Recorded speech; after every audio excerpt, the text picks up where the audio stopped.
Kemudian wajib atasmu bahawa belajar barang yang lazim, yakni barang yang wajib atasmu mengerjakan dia daripada segala yang wajib syar'iyah atas barang yang umpama yang disuruh akan dia, supaya engkau mengerjakan akan dia yang demikian itu. Yakni wajib atasmu belajar barang yang lazim, barang yang wajib, yakni barang yang wajib atasmu mengerjakan dia daripada segala yang wajib. Maknanya segala perkara yang wajib kita kerjakan. Contohnya dalam bab sembahyang, puasa, haji dan sebagainya, perkara-perkara yang wajib, maka wajib kita belajar tentang perkara itu. Contohnya kita sembahyang, maka wajib kita belajar tentang sembahyang. Kata Al-Imam Ghazali, di antara perkara yang wajib, pertama mengenai syarat sah dia. Kalau kita sembahyang, kita kena tahu syarat sah sembahyang. Syarat sah sembahyang ada berapa? Dan yang kedua, yang wajib kita tahu ialah mengenai rukun. Kalau bab sembahyang, kita kena tahu rukun sembahyang. Rukun sembahyang ada berapa? Dan juga yang ketiga, perkara yang membatalkan sembahyang ada berapa? Jadi perkara yang wajib kita buat amal ibadat, wajib kita tahu.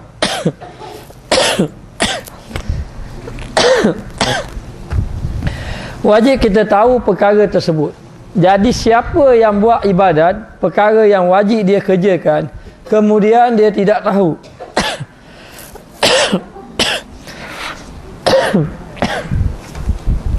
kemudian dia tidak tahu perkara yang wajib atas dia, perkara syarat dia, perkara yang membatalkan dia, menyebabkan amal ibadat dia tidak diterima oleh Allah Subhanahu wa taala. Ini halangan mengenai ilmu. Jadi kita nak sampai pada Allah Ta'ala, kena ada juga ilmu. Tidak boleh buat amal ibadat tanpa ilmu. Dan berapa ramai hari ini orang semayang tapi tak tahu hukum semayang. Betapa ramai orang puasa tapi tak tahu hukum puasa. Betapa ramai orang mengerjakan haji tapi tak tahu, pakai ikut orang saja. Semayang pun ikut orang, puasa pun ikut orang, kerja haji pun ikut orang. Maka Islam tidak terima. Kata Imam Ghazali, wajib kamu belajar di atas perkara yang wajib kamu laksanakan. Ada pun perkara yang tidak wajib kita laksanakan. Bagi orang yang tidak ada harta dan dia tidak ada kemampuan untuk menunaikan haji, sampai ke mati dia hidup miskin, tak ada pitih, tak siapa pun ke Mekah, dan memang dia tak layak mengerjakan haji, dan dia tak tahu ilmu bahaji. Dia tak tahu langsung ilmu bahaji, dia tak belajar, dan dia pun tak layak, dia pun tak mampu, dia pun tak ada piti. Maka atas diri dia tidak berdosa, kerana mengerjakan haji tidak wajib atas dia. Tidak wajib atas dia. Tetapi kalau mengerjakan haji itu wajib atas dia, sebab dia ada kesihatan, dia ada kemampuan, dia ada harta, dan dia tak belajar, maka hukum dia berdosa ke atas diri dia. Begitulah juga dengan bab tayamum. Pernah tak di antara kita bertayamum? Mungkin tak pernah sebab ada air sama, air banyak sini. Kita tak pernah bertayamum. Dan andai kata siapa mati pun, kita pun tak wajib tayamum sebab air ada sama. Dan kita tak tahu ilmu bab tayamum, maka tidak berdosa sebab perkara itu tak wajib atas kita. Maka segala amalan yang wajib kita buat, wajib kita tahu berdasarkan kepada ilmu. Maka tidak dapat tidak, kita pun kena belajar apa dia syarat sah sembahyang sebagai contoh. Walaupun kita tak menghafal, kita tidak hafal syarat sah sembahyang tu berapa, tetapi kita tahu ini syarat sah sembahyang. Di antara syarat sah sembahyang, kena menutup aurat. Kalau tak tutup aurat, tidak sah sembahyang. Kita tahu. Di antara syarat sah sembahyang, kena masuk waktu. Tak masuk waktu, tidak sah sembahyang. Kita tahu, tapi kalau nak kira satu-satu mungkin kita tak tahu, maka memadai hukum dia. Begitu juga dengan rukun sembahyang, kena tahu bab rukun sembahyang. Rukun sembahyang ni ada berapa? Ada 13. Maka kena tahu satu persatu siapa kepada 13, dan dapat beza yang mana satu rukun, yang mana satu sunat, yang mana satu bukan rukun. Sebab tu kalau orang tanya, dia kata, Ustaz, saya ketika saya rokok ataupun ketika saya sujud, saya tak baca pun Subhana Rabbiyal A'la, Subhana Rabbiyal Azim. Sah ke tidak sah sembahyang saya? kalau kita baca bab fiqh, subhana rabbiyal azim itu sunat, subhana rabbiyal ala itu sunat, hukum dia sah. Tetapi kalau kita baca ikut syarat dia, di antara syarat sah sembahyang mengetahui cara-cara sembahyang, biar tahu hak ana segukuh, hak ana sesunat. Jadi dia tak tahu yang benda itu sunat saja, maka hukum dia tidak sah. Kerana apa? Di atas kejahilan dia.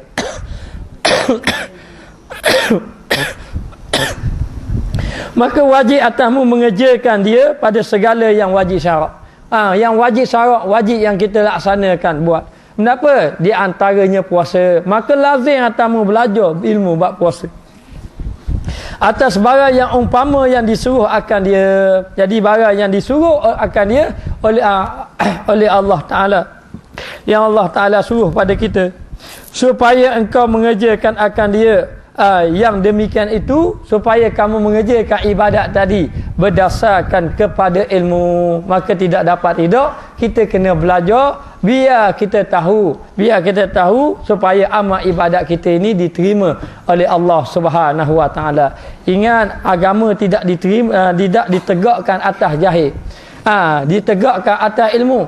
Dan ilmu pula tidak boleh dibiarkan saja tidak beramal. Maka orang yang beramal tanpa ilmu itu gila. Orang yang berilmu tanpa amal itu sia-sia. Ada ilmu bagus dah, tapi tidak beramal, maka sia-sia.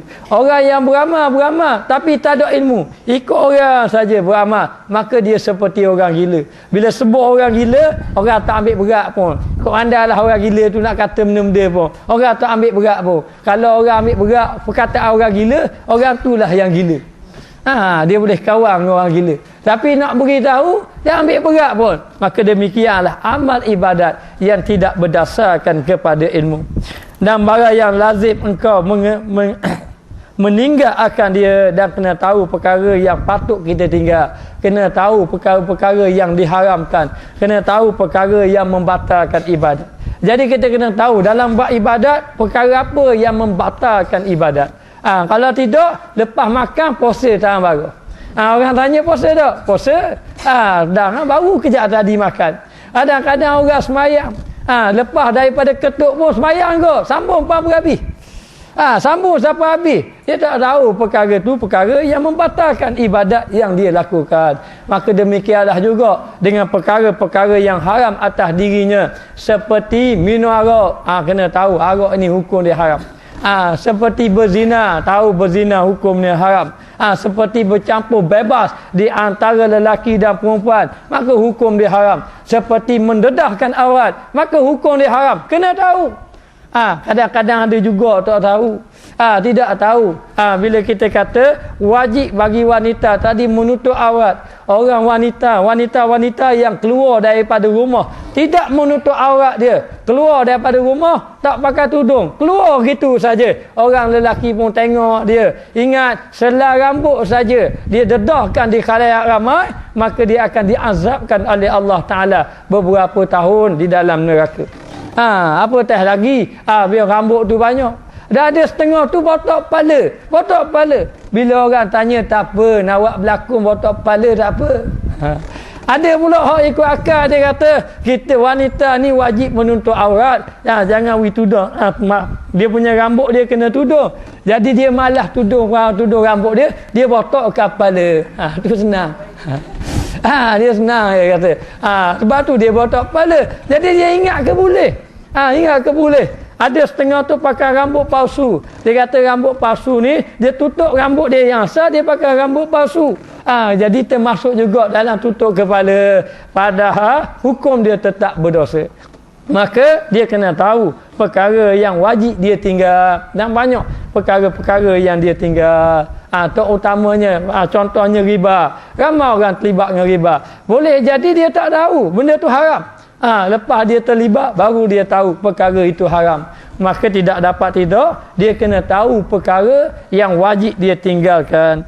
Daripada segala yang ditegah, daripada segala yang dilarang oleh Allah Subhanahu Wa Taala.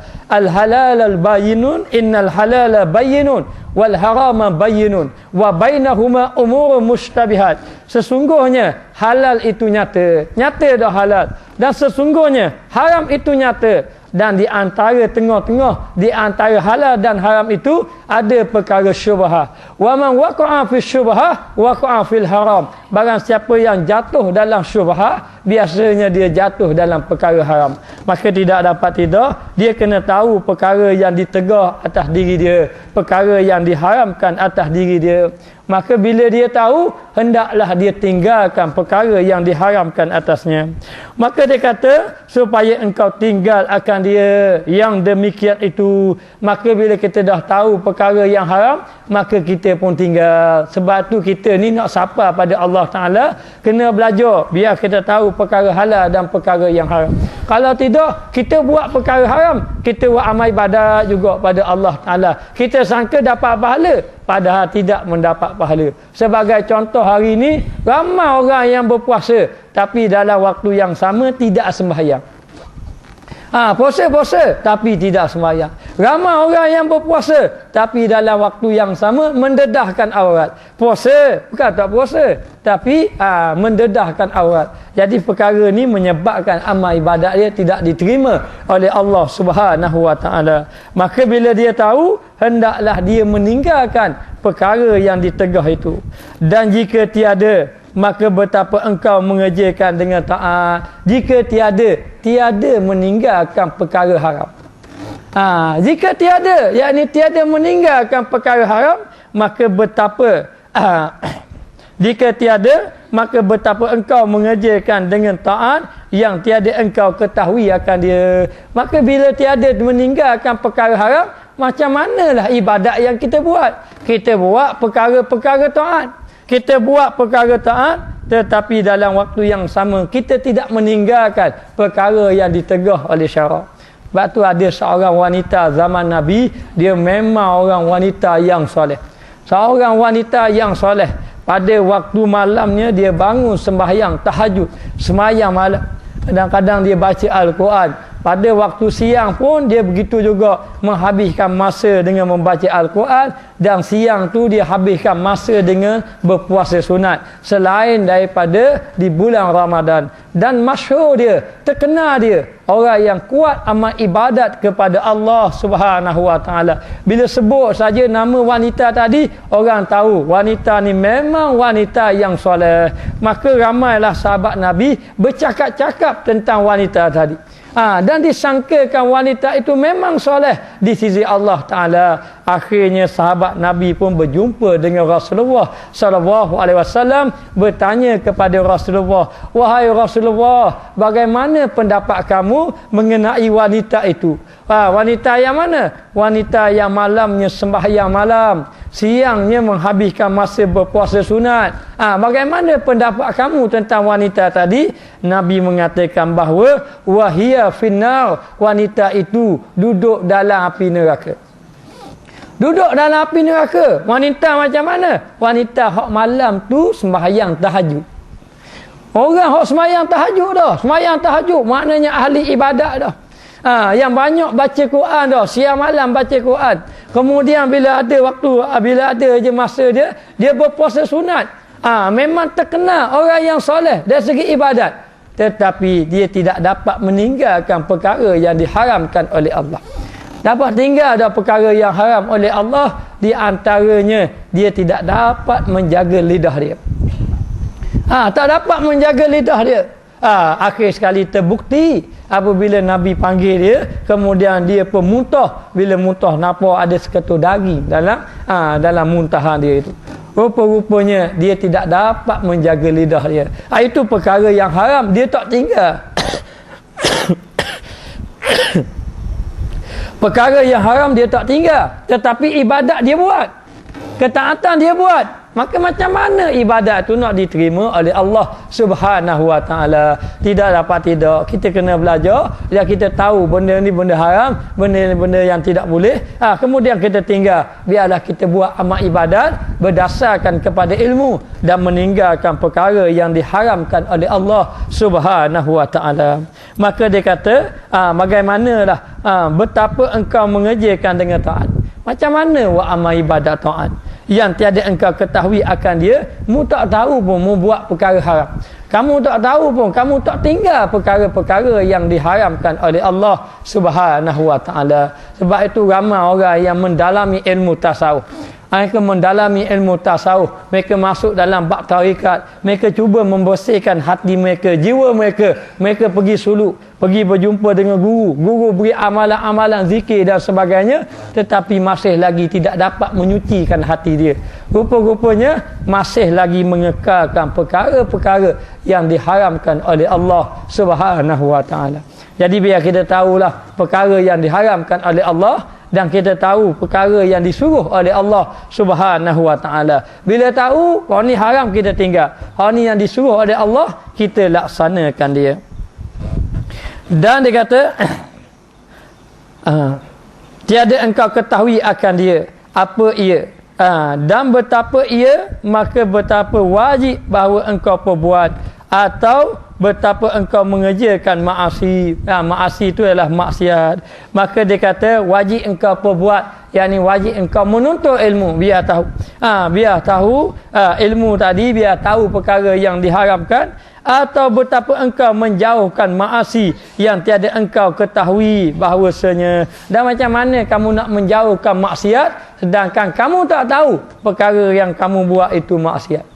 Ramai di antara kita kadang-kadang kita tak tahu benda tu maksiat, ataupun kita merasakan benda tu tidak maksiat, tetapi sebenarnya maksiat di sisi Allah Ta'ala. Mengikut orang-orang soleh, dia kata cukuplah kamu buat maksiat dengan kamu tidak mengisi masa lapang kamu dengan melakukan amal ibadat kepada Allah Subhanahu wa taala. Ada seorang sahabat Nabi, dia meninggal, dia mati. Kemudian ada seorang tu kata untungnya lah dia mati, nanti dia masuk dalam syurga. Nabi pun tanya lelaki yang kata macam tu, mu tahu mana dia masuk dalam syurga? Mu tahu mana dia masuk dalam syurga? Sebab dia tengok zahir dia buat ibadat sama. Rasulullah mengatakan belum tentu lagi dia masuk dalam syurga. Boleh jadi banyak masa-masa yang ada, ataupun banyak perkataan dia yang keluar daripada lidah dia, perkataan yang sia-sia. Maka kalau kita tengok hari ini daripada kita lah, banyak keluar perkataan yang sia-sia. Perkataan yang sia-sia, perkataan yang tidak membawa kepada pahala. Banyak kita buat keluar perkataan yang sia-sia, sama ada perkara harus yang tidak membawa kepada dosa, ataupun perkara yang keluar daripada lidah kita adalah perkara yang banyak membawa kepada dosa. Maka tidak dapat tidak hari ini kita kena jauhkan diri kita daripada maasi. Maasi ni adalah maksiat. Tapi malangnya hari ini keluar rumah maksiat lalu dah. Keluar rumah maksiat lalu dah. Bulan Ramadan kita pun jagalah makan dan minum. Kita pun jagalah jaga lidah kita. Tak kata ke orang. Kita pun duduk rumah dan molek petang-petang kita pun pergi kat bazar Ramadan. Pergi kat bazar Ramadan, separuh pahala kita ada. Duk tengok saja. Duk tengok perkara-perkara